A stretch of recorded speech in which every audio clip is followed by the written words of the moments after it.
Saya Juita Lydia Berubarus dari SMA Negeri 1 STN Hilir, CGP Angkatan 4, Kabupaten Deli Serdang, Sumut, kelas 04.61.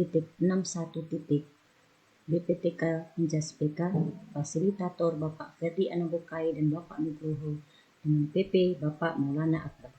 Di sini saya akan memaparkan 1.1.A7 demonstrasi kontekstual pemikiran filosofis Ki Hajar Dewantara dalam karya.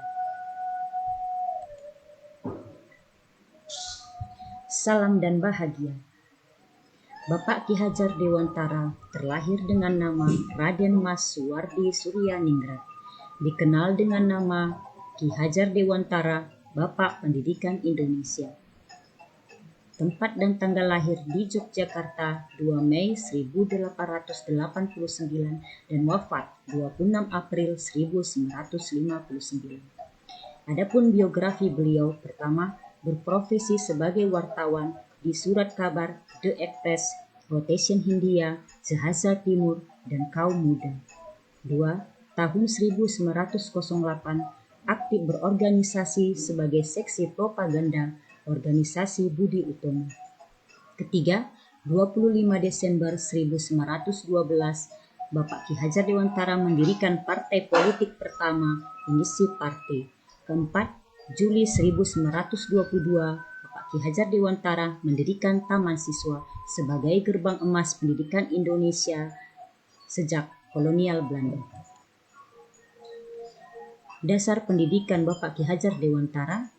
Pendidikan adalah menuntun segala kekuatan kodrat yang ada pada anak-anak agar mereka dapat mencapai keselamatan dan kebahagiaan yang setinggi-tingginya baik sebagai manusia maupun anggota masyarakat. Sedangkan pengajaran adalah pendidikan dengan cara memberi ilmu pengetahuan agar bermanfaat bagi kehidupan lahir dan batin. Dengan kata lain, pendidikan adalah proses mentransfer ilmu pengetahuan kepada peserta didik berupa pemberian nilai-nilai hidup, sedangkan pengajaran adalah proses mentransfer ilmu pengetahuan saja, tanpa menyangkut nilai-nilai kemanusiaan. Oleh sebab itu, pendidikan dan pengajaran tidak dapat dipisahkan. Keduanya seperti roda saling terikat satu dengan yang lain, dengan memperhatikan kodrat alam seperti sifat, karakter, dan lingkungan, dan kodrat zaman seperti isi dan irama abad 21 anak milenial.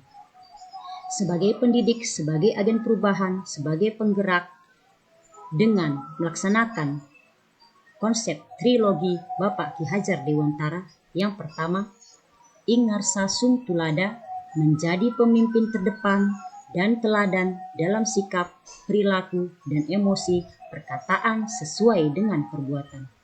Kedua, Ing Madya Mangunkarsa, mampu mengembangkan ide, bakat, minat peserta didik saat berada di tengah-tengah anak didik dengan erat, kompak, dan harmonis. Ketiga, Tut Wuri Handayani, menjadi pendorong dalam suka dan duka.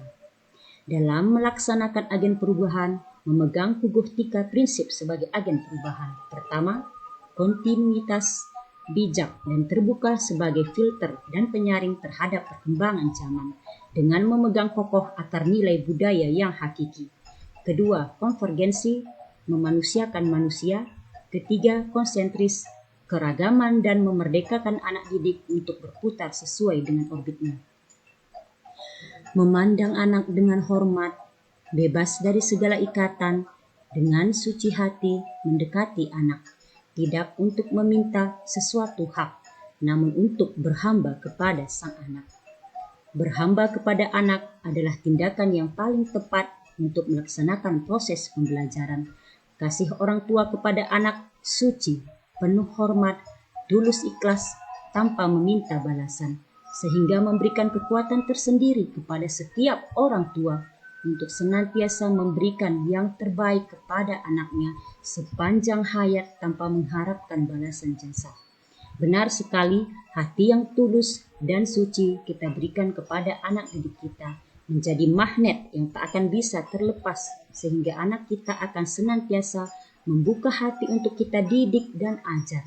Kemanapun anak-anak didik kita berada, selalu memegang kukuh apa yang telah kita ajarkan. Berhamba kepada sang anak pada saat melaksanakan proses pembelajaran Batik akan saya laksanakan dengan menciptakan Merdeka Belajar penuh keceriaan, permainan yang mendidik terkait dengan percakapan abad 21, communication, collaboration, critical thinking, and problem solving, creativity and innovation, serta berbudi pekerti luhur seperti menajamkan pikiran, menghaluskan rasa, dan menguatkan kemauan dan tenaga. Dengan menyusun RPP yang kreatif dan membahagiakan, menentukan metode dan model pembelajaran sesuai karakteristik anak didik, dan pemilihan media pembelajaran yang bervariasi baik berupa gambar, video, maupun audio, dan melakukan penilaian dengan lebih baik.